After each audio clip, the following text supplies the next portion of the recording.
This 2-year-old boy can help us learn an important fact about our language. Listen to how he talks. Notice his difficulty in choosing words and pronouncing them clearly. Maybe you can't understand him at all as he tries to describe trains pictured in a book.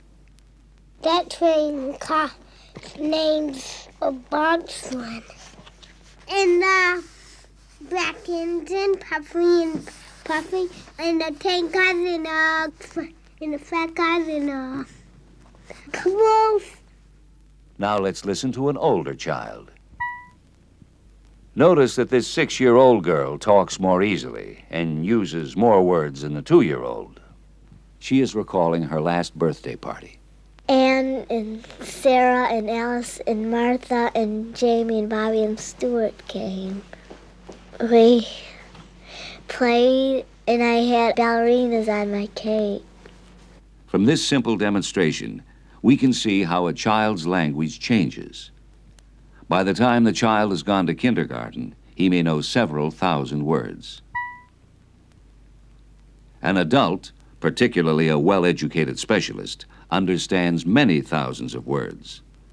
Listen to the kind of words this physician uses as he addresses a class of students. The patient we have just examined has a fracture of his left radius. Several minute fractures of 2 carpal bones are also evident. Limited motion of the hand is in all likelihood due to trauma of the ulnar nerve.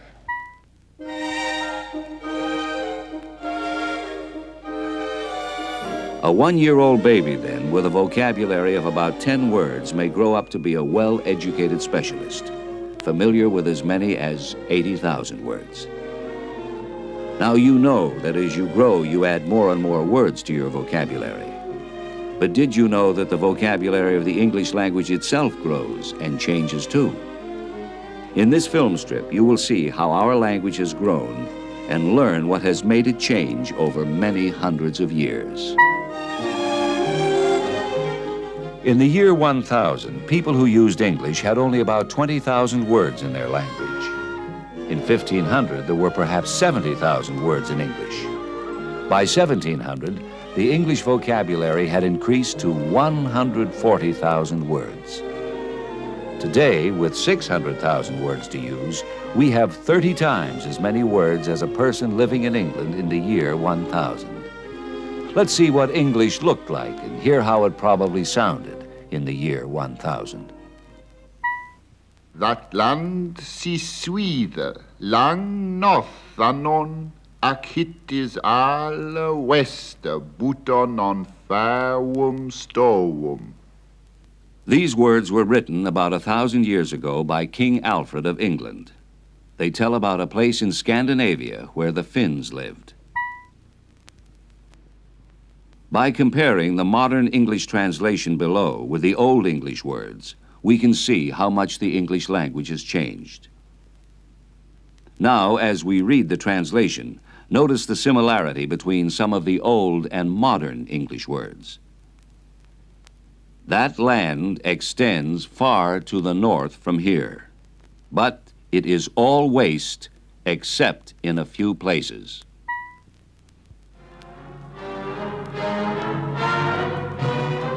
The many invasions of England had an important influence in changing our English language.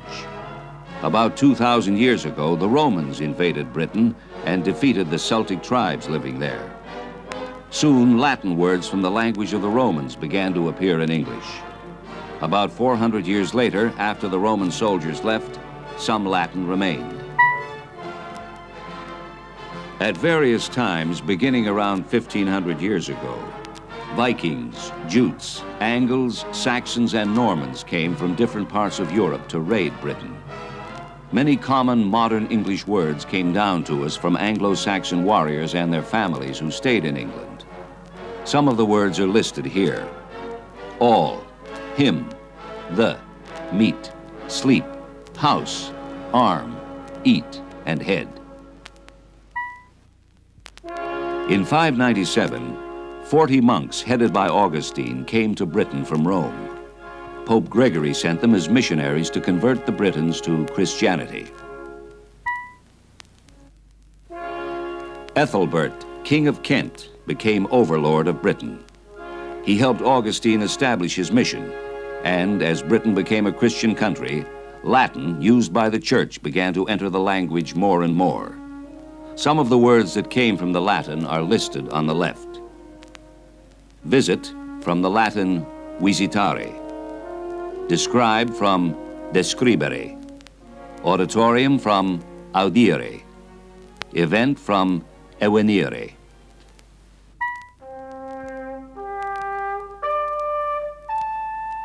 In the year 1066, another invasion of Britain had an important effect on the English language. This picture represents a part of the famous Bayeux Tapestry, almost 900 years old. The tapestry shows how William the Conqueror sailed from Normandy with his forces to invade England. Here you see the men of William the Conqueror slaying King Harold, the last of the Anglo-Saxon kings, in the famous Battle of Hastings. The Latin inscription, Harold Rex Interfectus Est, means Harold the king is killed. The Norman victory and rule of the country afterwards made vast changes in the English language. Since the Normans were rulers, their words influenced and added to the English language, particularly as it related to government, to fashions of dress, and to religion.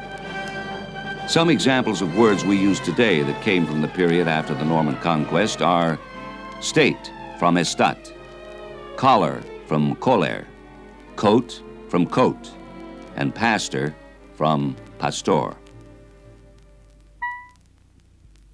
By 1400, English looked like this. As you can see, it was more nearly like the language we use today. This is a passage from Chaucer's famous Canterbury Tales. Listen to the words as they might have sounded in Chaucer's time. A shipman was there woning fair be Wester, for orchty what he was of Dertemuthe. He rode upon a rund sea as he could, in a gown of folding to the knee. Today we would read, there was a shipman living in the West. For all I know, he was from Dartmouth. He rode upon a horse as well as he could, in a gown of rough cloth down to the knee. Approximately 200 years after Chaucer's time, another important change took place in the English language.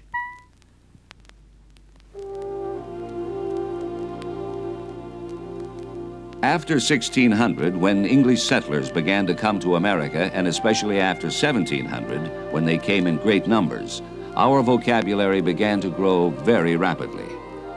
There are several reasons why so many new words came into use in the New World.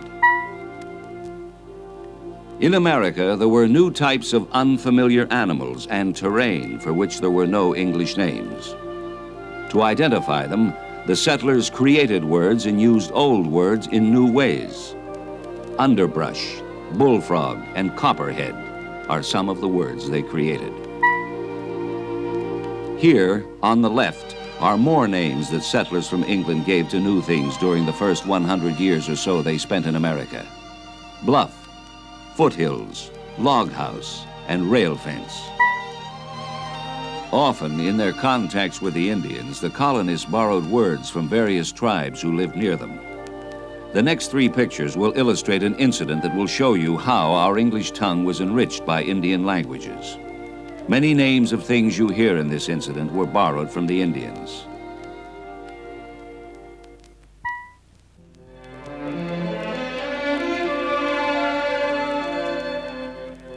A long time ago, Little Bear and his sister White Wing started through the woods to visit their uncle, Chief White Cloud, and his squaw, Laughing Water.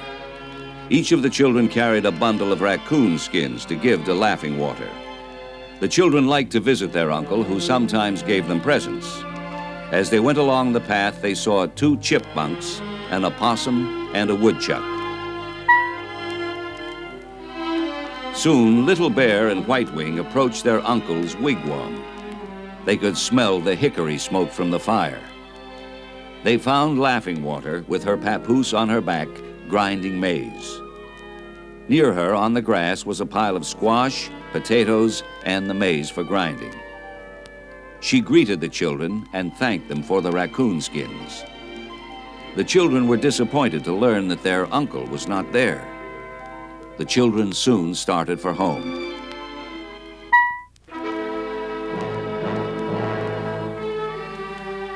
At a turn in the path, the children stopped. They saw an Indian chief approaching. When they realized he was their own uncle, they ran to meet him. The children told him they had seen a moose on a nearby path. Then their uncle spoke. Sego wargar shenoni aguiyon wagwajen. Suda garig de jen. Wenni si rio. Which meant, greetings, I am glad to see you. It's a fine day.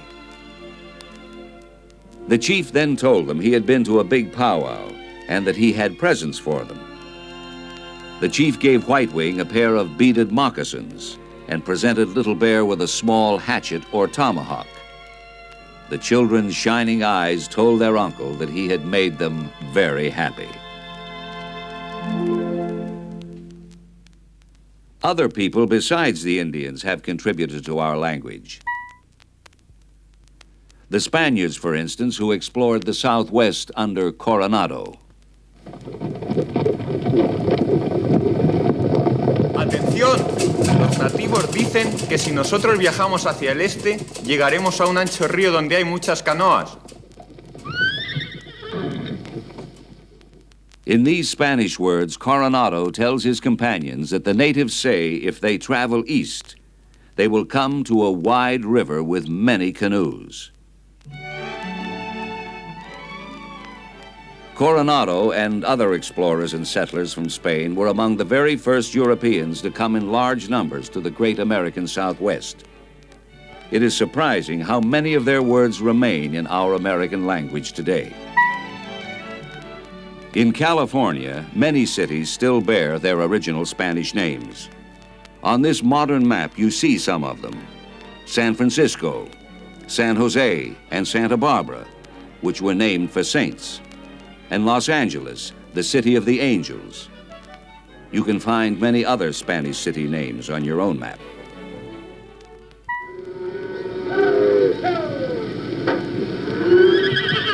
This picture of a Western ranch shows us at least 4 things whose names came from Spanish words. There is corral, from the Spanish corral, bronco from bronco, lasso from lazo, and ranch from rancho. The Spaniards also explored parts of what is now the state of Florida. In this section of the country, they influenced our language by adding such words as mosquito, from the Spanish mosca, meaning fly, and alligator, which is taken from 2 Spanish words, el lagarto, which means the lizard. The word key, as in Key West, comes from cayo, meaning a small rocky island. Other people throughout the world have added words from their languages to our growing vocabulary. Here are a few examples. From Japanese, we have the words tycoon, judo, kimono. From Chinese, we have tea, chow mein, typhoon. From Arabic, we have alcohol, algebra, and cotton. But though people of different nationalities have contributed words to our language, our own changing way of life in America has given us even more.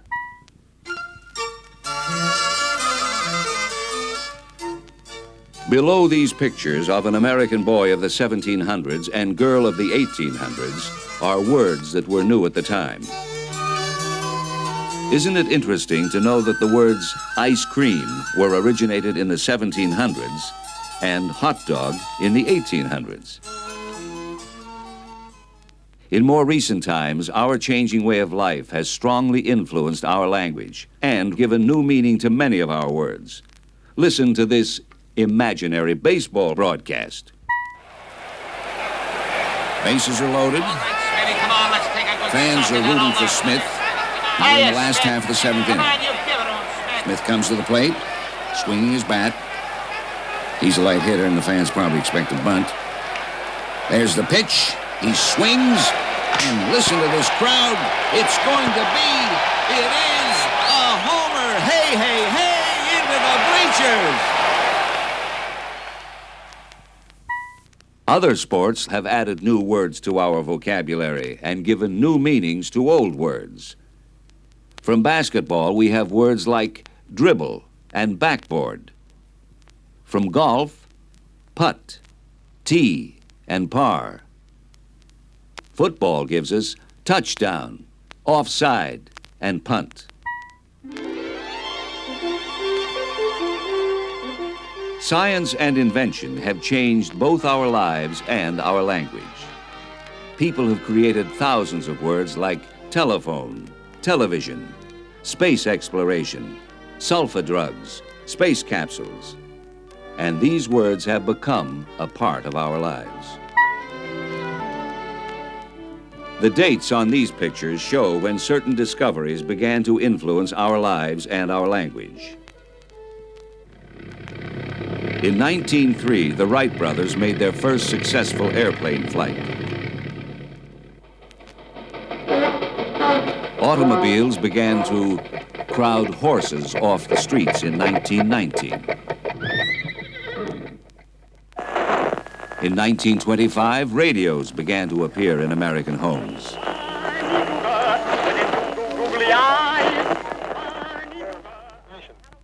In 1945, the power of atomic energy was unleashed.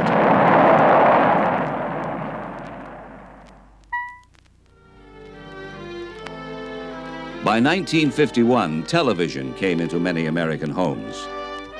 The first Russian satellite orbited the Earth in 1957. In 1960, large jet planes came into wide use. The United States surveyor radio-televised excellent pictures of the moon's surface in 1966. Each of these events had an important effect on words we use every day. Take radio, for instance. Radio broadcasting brought many new words to the language, like those listed on the right. Let's hear some of them as we visit a radio studio of some time ago. The announcer is about ready to speak.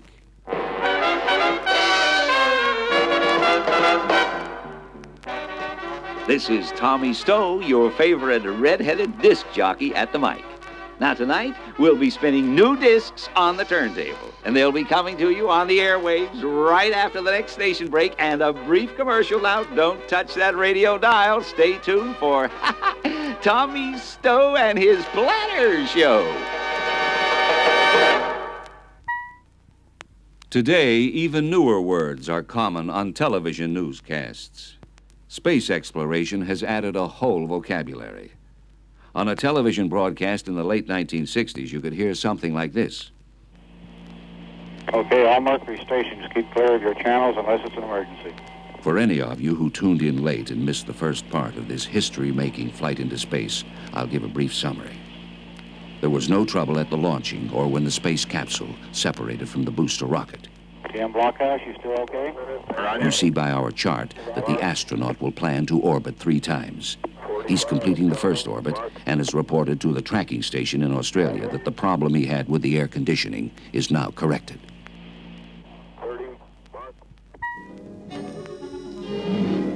Remember, people create words, and the meaning of words changes as people change. When words are not used, they die and are preserved only in the books of years gone by.